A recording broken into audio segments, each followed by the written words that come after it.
ओमफ्राय स्टेटमेन्टखौ जों होखांखाबाय दा थेवबो आं बुंनो सानो कि प्रथम फार्स्टआवनो जोङो दुखु फोरमायो जोङो कन्डलेन्स खालामो इन्डियान सल्जार जिखिनि थैबाय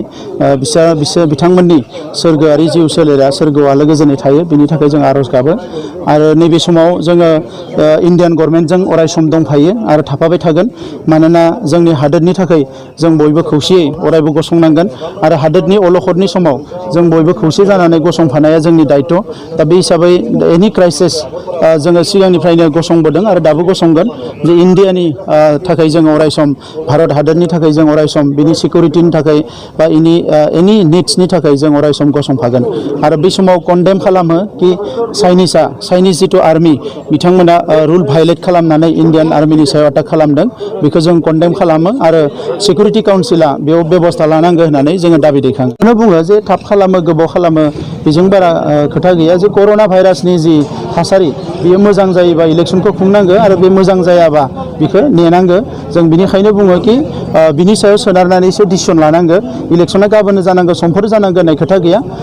जेब्ला जायो अब्लानो जागोन नाथाय कर'ना भाइरासखौ जाहाथे खुनु कमप्रमाइज खालामा बेखौ जों गभर्नमेन्टखौ खावलायो बिपिएफनि दैदेनगिरिफोरनि थाखाय जादों माने हाग्रामा महिलारि आरो माखासे दैदेनगिरिफ्रा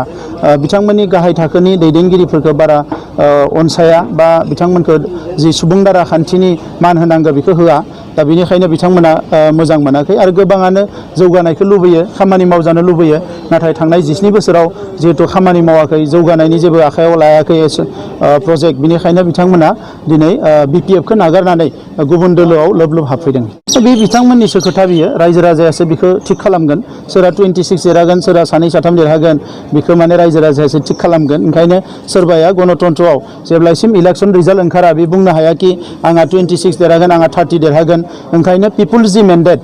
मानसिफोरनि जि मतामत बेखौ बेबायदि मिसलिड सोरबा खालामबोबा बे गोरोन्थि जागोन आरो बेवहाय जोङो लुबैयो कि बेबो बयबो बेखौ नेनांगौ आरो रायजो राजानि थाखाय खामानि मावनांगौ अब्लानो रायजो राजाया जायखौ मोजां मोनो बेनिनो भट होगोन